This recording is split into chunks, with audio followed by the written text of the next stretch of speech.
राम राम राम राम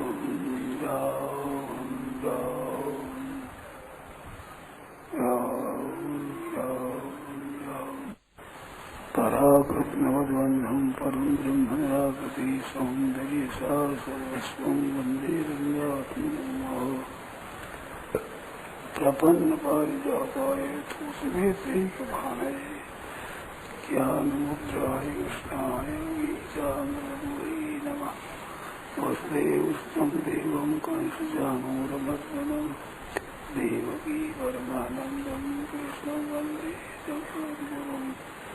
वंशीविभूषितबलान् नवनीतनाभान् पीताम्बराधरुणचन्द्रफलाधरोष्ठात् पूर्णेन्द्रसुन्दरमुखादरविन्देभ्यात् कृष्णात् परं किमपि तत्त्वमहं न जाने। हरि ओं नमो परमात्मने नमस्ते गोविन्दाय नमस्ते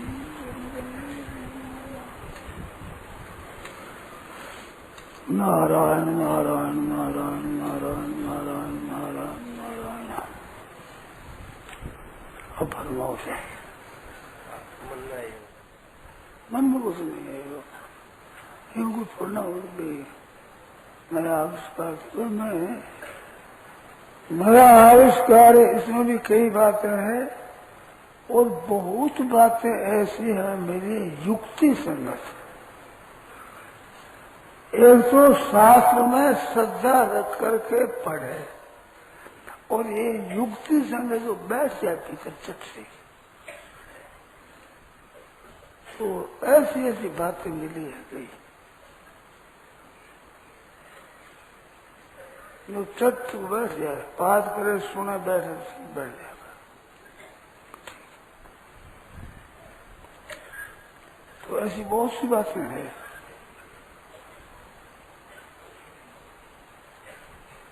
और आप आविष्कारों की बात हो नहीं। हाँ, नयापन क्या है, उनको चुन करके अलग निकाल कर कह दे तो वो नहीं रहती और वो आदमी की दस्ती है और बैठ जाती है भीतर। कोई शास्त्रों से नहीं शास्त्रों में नहीं हो रही बात है, ऐसी नहीं। पर होते हुए भी जैसे आप देखोगे वेदांत में श्रवण मनन निध्यासन पर ही जोर है सब, और उसके बाद अधिकारी होना चाहिए ऐसा। और बात बिल्कुल सच्ची है, अधिकारी को जितना लाभ होता है अनधिकारी को नहीं होगा। परंतु गीता कहती है सब अधिकारी। अब इससे सुदूराचार्य ये पिछू पाप योनि है, वो भी परमात्मा प्राप्ति का अधिकारी है। ये बात भी एक नई है। ये तो अधिकारी होता है, हर एक ग्रंथ का भी अधिकारी होता है, साधन का भी अधिकारी होता है। इसमें अधिकारी मनुष्य मात्र है। अब ये विलक्षण बात है, मात्र मनुष्य अधिकारी। कोई भाई बहन किसी वर्ण का, किसी आश्रम का, किसी धर्म का, किसी देश का, किसी देश वाला कोई कौन हो, परमात्मा की प्राप्ति में सब अधिकारी है। सांसारिक धन संपत्ति वैभव मिलने में, पद अधिकार मिलने में अधिकारी की आवश्यकता है, अनधिकारी को नहीं मिलती है तो वो उसका उपाय, उसका उपयोग ठीक नहीं कर सकता। परंतु पारमार्थिक उन्नति में सब अधिकारी, केवल भीतर की लालसा चाहिए, इच्छा चाहिए बस। सांसारिक पदार्थों की प्राप्ति में क्रिया मुख्य है। पदार्थ और क्रिया है, उनसे वो आगे चलता है। इसमें भाव और बोध मुख्य है। अपना भाव बन जाए, भक्ति की प्राप्ति हो जाए। और केड़ा उतर करके बोध बिना विचार कर ले, समझ ले, तो जितना समझ लेगा उतना ज्ञान हो गया। जितना भाव बन गया उतना ज्ञान हो गया, और जितना त्याग बन गया उसने क्या करो, उतने ऊंचा तो उसका हो ही गया। और भाव है, बोध है, त्याग है, ये अपना, इसमें स्वतंत्रता नहीं है। इसमें आविष्कार में क्या है कि अपनी आंखों से देखो और अपने पैरों से चलो। ऐसे नहीं गुरु महाराज बताएंगे तब होगा, ऐसी बात नहीं है। मैं उसका खंडन नहीं करता हूँ, शास्त्र में गुरु की बड़ी महिमा है और गुरु से ही सब मिलता है, परंतु इसमें गुरु बता दिए गए हैं, उसके अनुसार अपने आप चलो। ज्ञान भी अपने आप होगा, चलना भी अपने आप होगा, उसमें आगाड़ी वृद्धि भी अपने आप होगा। उसमें एक बात है कि जैसे विवेक है, तो विवेक है सत असत का। वेदांत आरंभ होता है विवेक से। विवेक, वैराग्य, समाधि, सत्संपत्ति, मुमुक्षुता, तो सबके आरंभ में विवेक है। उस विवेक के विषय में शास्त्रों में आता है कि विवेक ऐसा देगा, जैसे रामायण में आया है, अस विवेक जब दे ही विधाता, ऐसा विधाता विवेक देगा। उसमें नया आविष्कार है कि विवेक सबको है, प्राणी मात्र के पास विवेक है, भगवान का दिया हुआ विवेक है, ये अनादि है। विवेक पैदा नहीं होता है, विवेक दिया है। जैसे भगवान ने जन्म दिया है और इसके लिए प्रारब्ध दिया है कि तुम निर्वाह तो प्राप्त से करो और परमात्मा की प्राप्ति के लिए उद्योग करो, ये जन्म से दिया हुआ है। ऐसे ही प्राणी मात्र को विवेक दिया है और असली ऊंचा विवेक मनुष्य मात्र को दिया है। कैसे ही कोई मनुष्य क्यों न हो, सांसारिक बुद्धि में तो भेद है, किसी की ज्यादा है, किसी की कम है। ऐसे बुद्धि उसमें भी भेद है, बुद्धि तेज हो तो जल्दी काम करेगा, परंतु पारमार्थिक उन्नति में बुद्धि की आवश्यकता नहीं है। इसमें खुद की रुचि से, खुद की वेदांत आदि पढ़े हुए मन बुद्धि को ही लगा देगा, अंतःकरण की वृत्ति है, अंतःकरण की शुद्धि होने से होगा। अरे अंतःकरण की शुद्धि होने से कार्य होगा, कर्ता को क्या मिलेगा, कलम शुद्ध होगी, बढ़िया होगी तो लिखना बढ़िया होगा, परंतु लेखक बढ़िया हो जाएगा, वो बढ़िया घटिया क्या है। ऐसे अंतःकरण शुद्ध होगा तो आगाड़ी क्रियाओं के करने में अंतःकरण शुद्धि काम देगी। पर परमात्मा तत्व की प्राप्ति की आपकी इच्छा हुई तो इसमें अंतःकरण के शुद्ध करने की जरूरत नहीं है। जहां आपकी परमात्मा की इच्छा हुई, शुद्ध हो गया, उसमें अंतःकरण शुद्ध करना नहीं पड़ेगा, केवल पारमार्थिक इच्छा हो जाए। अब इसमें लगा देंगे वही पुण्य होगा, पुराने शुभ कर्म होंगे, अच्छा काम करेंगे तब उत्साह होगी, ऐसा कहना नहीं है। ऐसी ये नई बात कई है ऐसी, तो बिल्कुल अभी हो सकता अभी तो विवेक अनादि है। जैसे बिजली तत्व है सब जगह ही, वो बिजली जहाँ बल्ब होता है, लट्टू होता है, वहाँ प्रकट होती है बिजली, तार में और अभाव नहीं है, सब जगह है। ऐसे विवेक होते हुए भी बुद्धि में विवेक आता है। वेदांत पढ़े हुए को पूछो तो बुद्धि का कार्य बताएंगे विवेक। विवेक बुद्धि का कार्य नहीं है, बुद्धि का भी कारण है और बुद्धि में प्रकट होता है, पर विवेक है मूल में। ये बात मैंने सुनी, पुस्तकों में पढ़ी, तो मेरे बहुत बड़ी शंका रही कि ऐसे कैसे विवेक है, कैसे खोज करी, लेख पढ़ा मैंने, सुनी सत्संग के द्वारा कि विवेक जब है, अपने आप में विवेक है, तो मैंने खोज करी, तो हमारे गीता में मिल गई, प्रकृतिम पुरुषम चैव विद्यनादि उभाव। प्रकृति और पुरुष ये दोनों अनादि है। प्रकृति पैदा हुई, पुरुष पैदा हुआ, ऐसा नहीं है। दोनों अनादि है।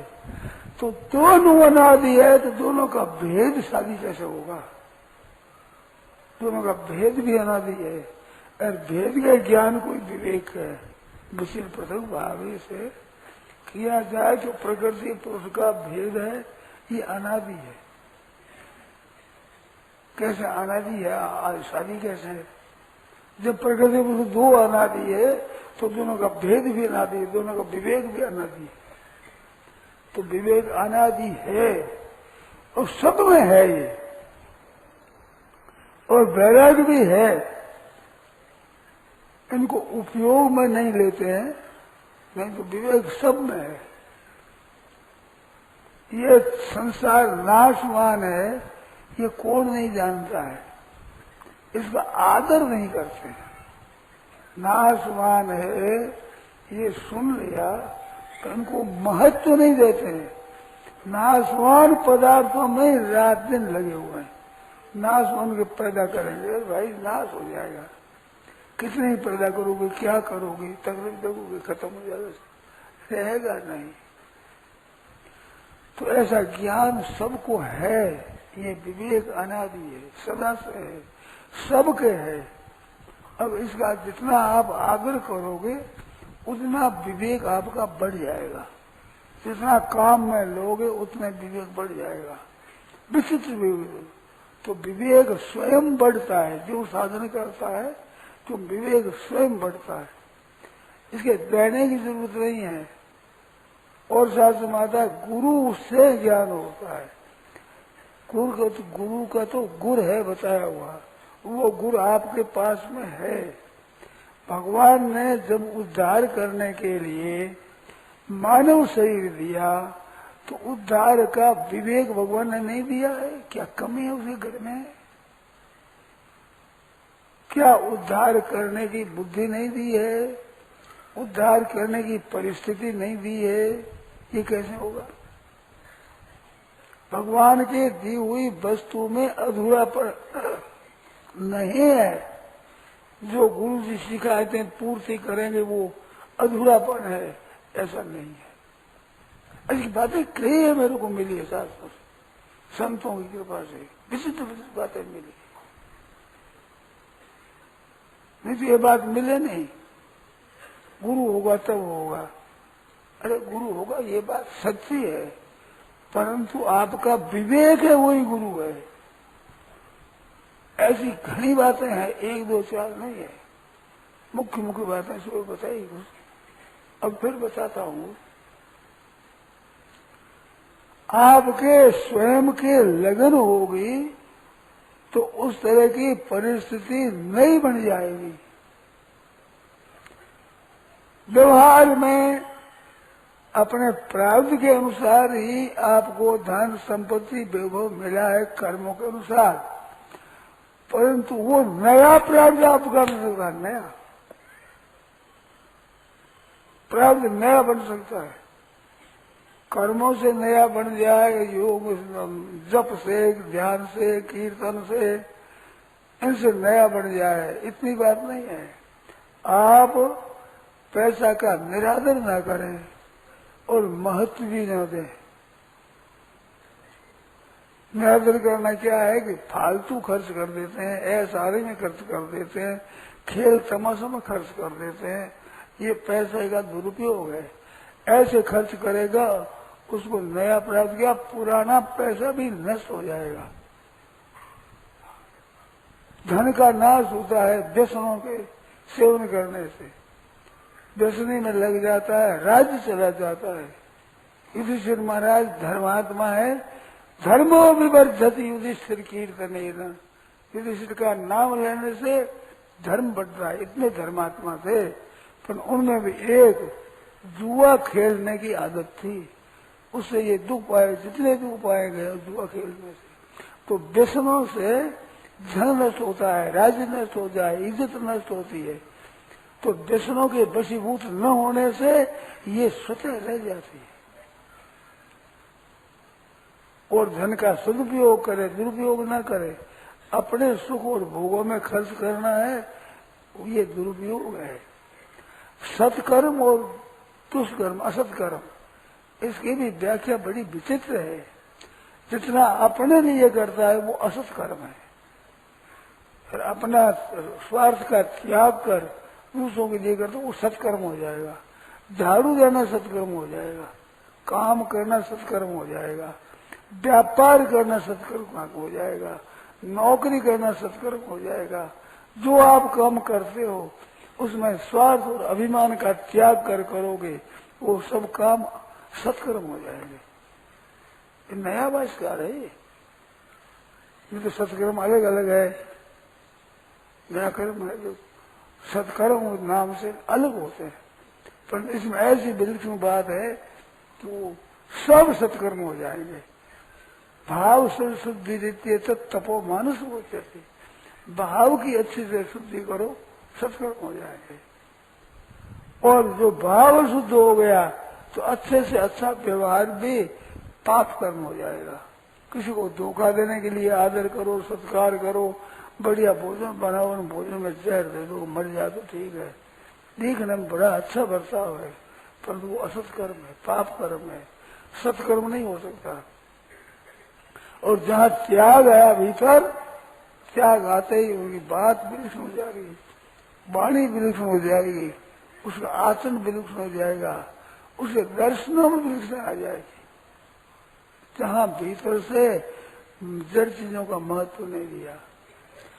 ये परमात्मा का अंश है, चेतन, इसके मूल्य को समझते नहीं लोग, इस वास्ते धन के अधीन मानते, पदार्थों के अधीन आपको मानते हैं, जमीन जायदाद रुपयों के अधीन मानते हैं, और उनके कारण से अपना बड़ेपन होना है, बिल्कुल झूठी बात है।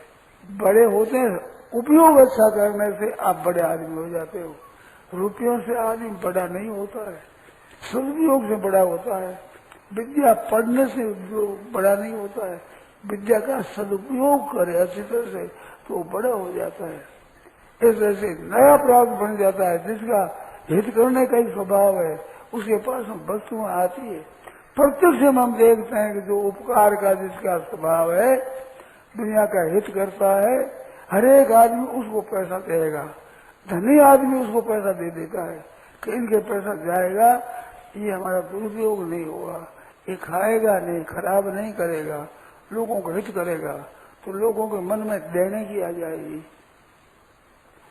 बिना प्रारब्ध के पैसा पैदा होता, बिना प्रारब्ध के अपना जीवन अच्छा बना रहे तो मनुष्य जन्म है कितना कीमती है।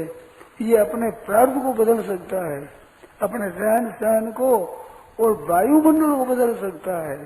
साधारण कहने वाला आदमी बड़ा आदमी हो जाता है केवल करने के कारण से, और बड़े घर में जन्म लेने वाला आत्मा से बिगड़ जाएगा तो उसका पतन हो जाएगा, लोगों में इज्जत कुछ नहीं होगी।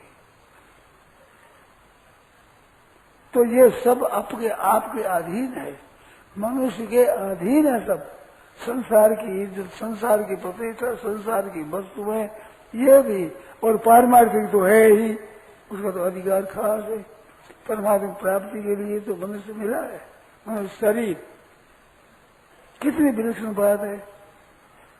अब से सुदूराचार्य भक्ति मार्ग में और क्या नहीं, अभिचेदसी पापेभ्यः सर्वेभ्यः पापकृततमा, पाप करने वालों में पापकृततम हो, पापकृतर और पापकृततम, सबसे अधिक पापी, सांग पाप करने वाला, उसको भी ज्ञान हो सकता है। ये नहीं मान सकते वेदांत वाले, पढ़े लिखे नहीं मान सकते। वो कहते हैं अंतर्गत शुद्ध होने से अधिकारी होता है। गीता कहती है अभिचेदसी पापेभ्यः सर्वेभ्यः, पापेभ्यः में सर्व शब्द पड़ा हुआ है, फिर सर्वे भेदेगा, सर्वेभ्यः पापेभ्यः और पापकृत, उसमें पापकृततम, सर्वं ज्ञान प्रवेश नहीं हो, ज्ञान भी नौ का चल जाएगा। टीकाकार कहते कि महिमा है, महिमा सच्ची है, बिल्कुल सच्ची है। इससे सिद्ध होता है ऐसे को भी तत्व ज्ञान हो सकता है, सांगोपांग पापी को भी तत्व ज्ञान हो सकता है, जिसे कहते अधिकारी को होगा। तो ऐसी कई बातें हैं, बहुत बातें हैं ऐसी। गीता में है, साधु संतों से सुनी है, उनके सुनने से पीछे पता लगता है, ऐसी बातें है, परंतु वो पढ़ करके उसको गोकर याद कर लेते हैं, ऐसा नहीं हो सकता, ऐसा नहीं हो सकता, ऐसा नहीं हो सकता। आपका नाश करने के लिए काम देंगी वे युक्तियां और वे शास्त्र, आपका उत्थान नहीं करेंगे, परंतु करें क्या, उसको वहीं जानेंगे, उसी को पकड़ेंगे, उसी को मानेंगे। अरे तुम्हारा हर्ज क्या है, ऐसा श्रोत्री और ब्रह्मनिष्ठ होगा, उससे होगा। अरे पुस्तकों से होता है, पुस्तकों से है, मैंने पुस्तकों में लिखी, पुस्तकों में देखी है, पढ़ी है। तत्व ज्ञान होता है वो गुरु के द्वारा भी होता है, तो शब्द से होता है, स्पर्श से होता है, दृष्टि से होता है, और मानसिक दीक्षा होती है, मन से होता है, केवल मन से। इनमें खूब उदाहरण दिए हुए हैं, दृष्टांत दिए हुए हैं, ऐसी ऐसी बातें आई है, पर शास्त्र में वो विशेष प्रकट नहीं है। अद्वैतामृत वल्लरी एक पुस्तक है, बहुत पुराना, उसमें ये बातें लिखी सब।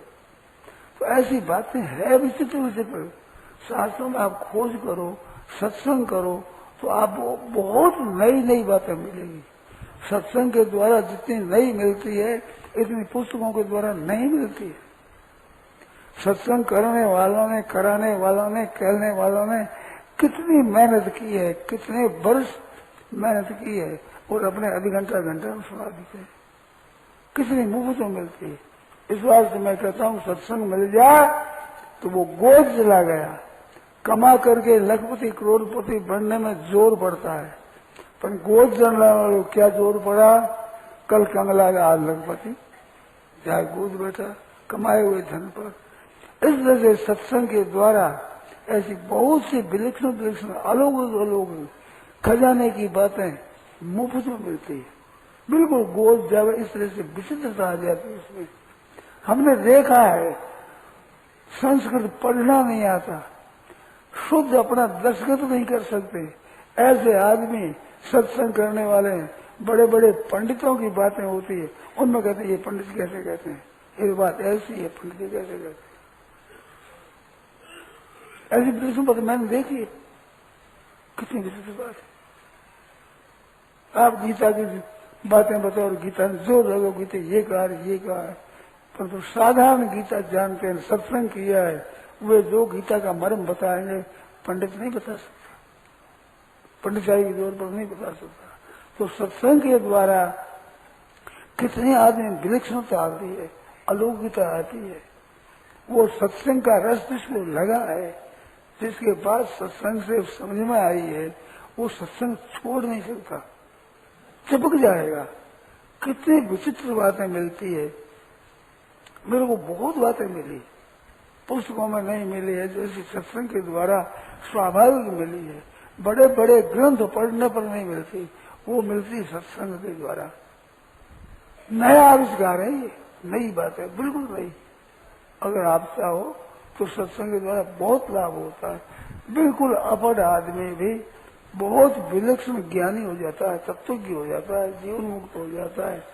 शास्त्रों की, वेदों की बड़ी बड़ी ऋचाएं, उनमें जो बातें लिखी है वे भीतर प्रकट हो जाती है, भीतर से। जब परमात्मा के सन्मुख होता है, बुद्धि का जितना विकास होता है ना, इतना आपके ये अनुष्ठानों से नहीं होता है, क्रियाओं के कारण से उतना सिद्ध नहीं होता है, जितना ये भगवान के सन्मुख होता है उसमें होता है। बहुत विलक्षण बात है, अलौकिक बात है। शक्ति आती है स्वतः, ऐसे काम करता है, उसमें शक्ति का प्रादुर्भाव होता है। जिसके स्वार्थ का त्याग रूप में घटेले काम करता है, तो उसके कार्य की सिद्धि भगवान की शक्ति से होती है। जो भगवान की शक्ति संपूर्ण संसार में परिपूर्ण है, वो शक्ति उस व्यक्ति के साथ लेने में, मदद करने में लालायत हो जाती है। जैसे माँ होती है, उसके सामने बेटा अगर भोजन करे, माँ भोजन करावे, तो वो जो जो भोजन करता है तो माँ के उत्साह बढ़ता है। अधिक भोजन कर लेता है तो माँ खुश हो जाती है। ऐसे जो ठीक शक्तियों का सदुपयोग करता है, तो भगवान की जो शक्ति है, कृपा शक्ति है, भगवान में अलौकिक ज्ञान शक्ति है, वो शक्तियां ऐसी राजी हो जाती है तो वे जबरदस्ती उनके हृदय में आकर प्रकट होती है, नई नई बातें पैदा होती है जो कि पुस्तकों में बरसों तो आप पढ़ नहीं सकते, सुना नहीं सकते, सुन नहीं सकते। ऐसी बातें उसके हृदय में प्रकट होने लगी है, आपसे आप विचित्रता उसमें आने लगती है। आदर करे उनका आदर करे, उनको ठीक तरह समझे। तो ऐसी ऐसी बातें बहुत है जो नया आविष्कार है ये, अब इसे लाभ लेना हो ले मत लो। जो सच्चा जिज्ञासु होगा और अपना उद्धार हृदय से चाहता है वो जहां जाके सत्संग सुन करके उसके असर पड़ जाएगा। विलक्षण एकदम व्याख्यान सुने, उनका विवेचन सुने, विवेचन सुनते ही असर पड़ेगा, यहाँ कुछ चीज मिलेगी। और व्याख्यान सुन लिया, गिरकी का गथा सुन ली, ठीक है अच्छी बात कर देंगे, परंतु उसका मन नहीं लगेगा उतना। ये क्या है बात बताई ना, प्रयागराज के कुंभ की बात है। हमारे साथ एक साधु थे, अब उनका सही नहीं रहा, वे 2-4 साधु गए व्याख्यान सुनने को। व्याख्यान हुआ तो मेला लगा, जगह जगह व्याख्यान की दुकान लगी, नहीं व्याख्यान हो तो वहीं व्याख्यान हो तो वहीं होता है। तो वे जाकर सुनते, शुरू हो गए, चलो चलो डोका ना गए, सूखा डोका ना गए, चलो चलो अंदर। बाज जी का डोका करा, 15 छोड़ो, पत्ते भी छोड़ा हुए, अरे कहीं डोका ना गए, बोला चलो आगे देखो आगे देखो। वो सुनते ही समझ जाते हैं कि कहने वाले में कितना ज्ञान है, कितना बोध है, कैसी बात कहते हैं ये। साधु पूछा नहीं है, शब्द सुनाता हूँ, शब्द सुनाते ही पहचान हो जाती है कि भीतर कितनी विचित्र बातें भरी हुई है। तो ऐसी विलक्षण बातों को वो जान जाते हैं। जो सत्संग करने वाले हैं, उसको जिज्ञासु है, वो हरेक जगह अटक नहीं सकता। बड़ी सुंदर सुंदर बातें, एक शब्द में रुआ दे, एक शब्द में हंसा दे, ऐसी विलक्षण तो भी बातें कहें तो ऐसे हरेक आदमी अटक जाता है। पर सच्चा जिज्ञासु अटकेगा नहीं, वो समझ रहे हो बाबा जी कहते हैं पानी में पता लग जाएगा उसका। तो ये नई नई बात होती है, नई विचित्रता, बिना पढ़े लिखे वो बातें आ जाती हैं। तो सत्संग के द्वारा बहुत विलक्षण लाभ होता है।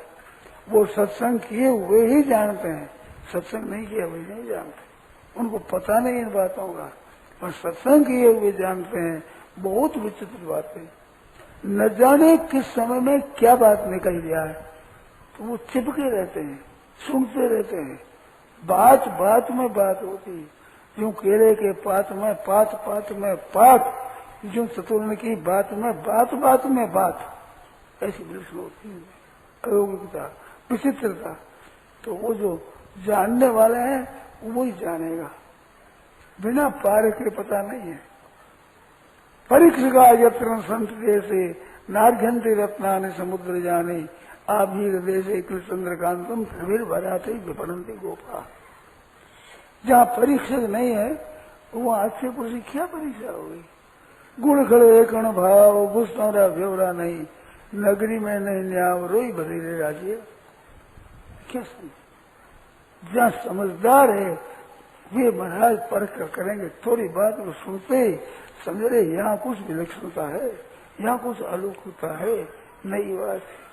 जैसे कपूर का ढेला हो, वो लाकर रख दे तो सभी पूछे यहाँ कुछ है, सुगंधी आती है, काहे की आती है इसका पता नहीं, परंतु कुछ है यहाँ सुगंधी। जानना होता है वो कपूर ढेला पड़ा है उसकी सुगंधी है, ये जान लेगा।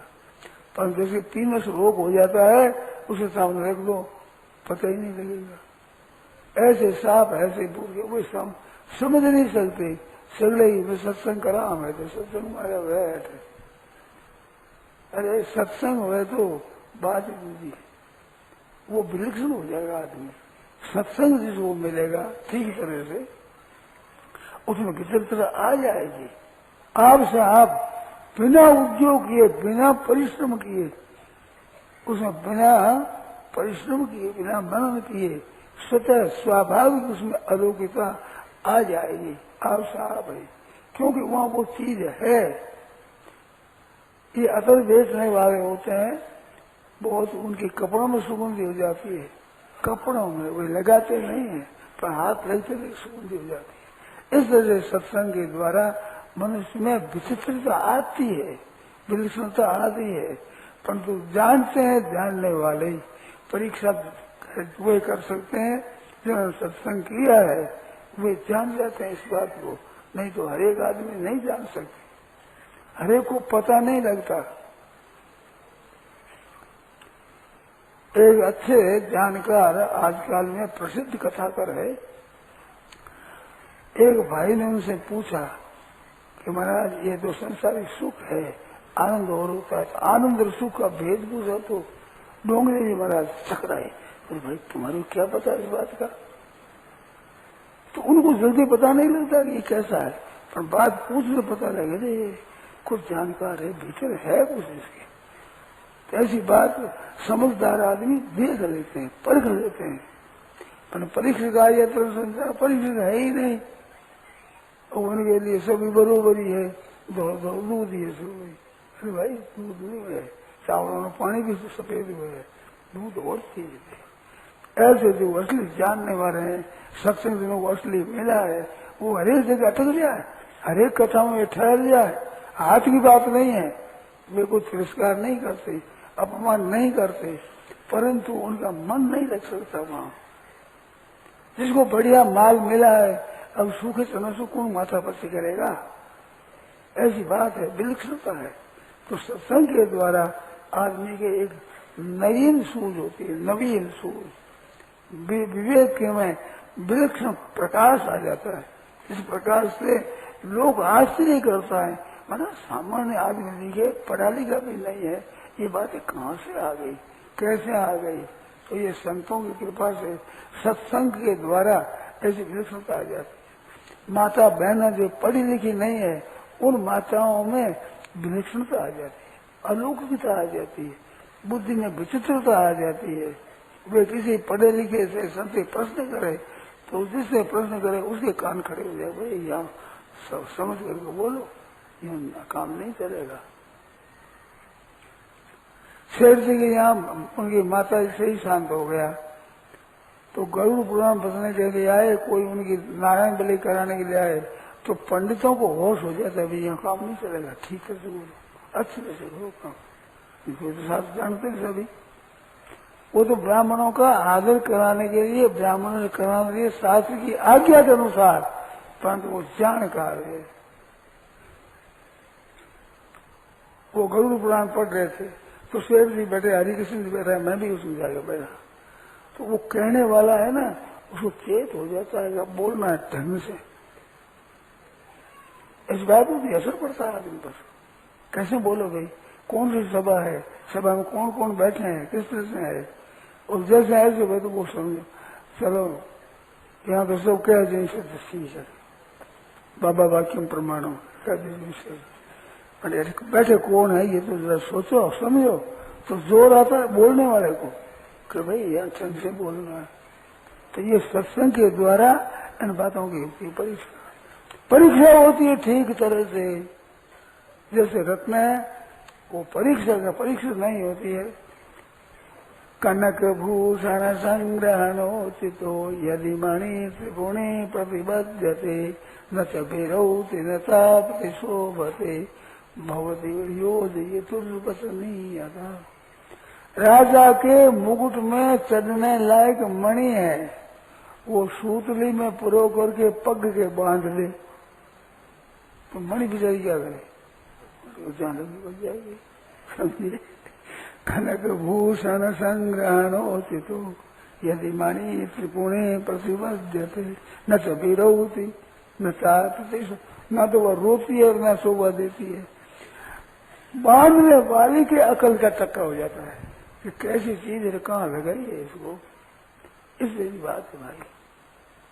वो समझ लेता है कि बांधने वाला समझना नहीं, कहाँ लगानी चाहिए, ऐसे क्या क्या उपयोग करना चाहिए, किस चीज का, किस व्यक्ति का, किस समय का कैसे उपयोग करना चाहिए, यूं ही खर्च कर देते, यूं ही बात कर देते, पैसे को यूं ही बर्बाद कर देते हैं। ब्याह सभा हो तो लाउड स्पीकर बढ़िया लाएंगे, सत्संग में हो तो रद्दी लाएंगे। सत्संग है ठीक, समझते ही नहीं रही असली चीज है यहाँ पर। मेरी भीति भी बहुत, मैंने बहुत भोगा है ऐसा, मैं बहुत भटका हूँ, मेरे को पता है इस बात का। ब्याह में उधर नहीं होगा, बहुत बढ़िया लाएंगे उनका। अब उसमें क्या होगा, खराबी खराबी है, फायदा क्या है, और जहाँ बड़ा फायदा है कुछ समझते ही नहीं। तो सत्संग है ठीक है, इतनी जाओ जैसे कर दो, बड़ी सत्संग समझ ही नहीं सकते। सत्संग कीमती कितनी होती है, जिसमें जीव के सुधार उद्धार की बातें हैं, पर कौन समझे इन बातों को, परवाह ही नहीं है, उनके कोई आदर भी नहीं, कोई सत्कार भी नहीं है। अच्छे अच्छे संत महात्मा है, उनकी परिचय ही नहीं, कोई यही गुस्से करते हैं, पर जानने वाले होते हैं उन पर असर होता है। भाई यह चीज बढ़िया है, यह मामूली बात नहीं है, यहाँ विचित्र बात है, असर पड़ता है उनका, तो वे उससे बहुत लाभ उठाते हैं। नहीं तो पढ़े लिखे पंडित भी इन बातों से परिचित नहीं होते।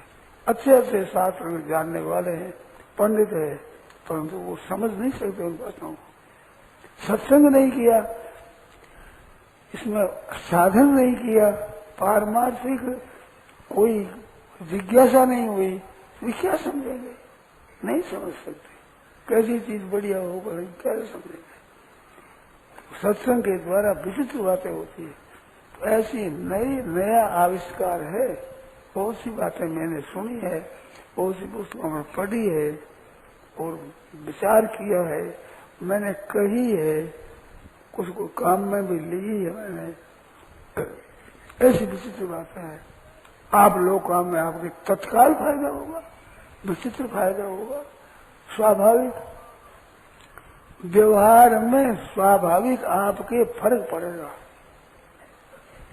कल ऊपर गया था कि नहीं, सत्संग करो सत्संग, व्यवहार सीखना है तो सत्संग करो, व्यापार सीखना है तो सत्संग करो, अपना उद्धार करना है तो सत्संग करो। सत्संग के बातें वो चौधारा खंडा दुधारा होता है, ऐसा चौधारी बात मेरे चारों तरफ ठीक तरह से, ऐसा बुद्धि का एक विलक्षण विकास होता है। उस विकास में व्यवहार की बात, परमार्थ की बात, शास्त्र की बात पूछो तो वे इतना जानकार नहीं है, पर न होते हुए भी उनकी बुद्धि काम करेगी, विलक्षणता उसमें प्रकट हो जाएगी। जो पारमार्थिक साधक है और उन्होंने शास्त्र पढ़ा है, सत्संग किया है, जानकारों का सत्संग किया है। नारायण नारायण नारायण नारायण नारायण। राम। यह प्रवचन परम श्रद्धेय स्वामी जी श्री राम सुधाजी महाराज द्वारा दिनांक 7 अगस्त 1990 को प्रातः करीब 8:30 बजे भीनासर चातुर्मास के दौरान मुरली मनोहर मैदान पर हुआ। राम।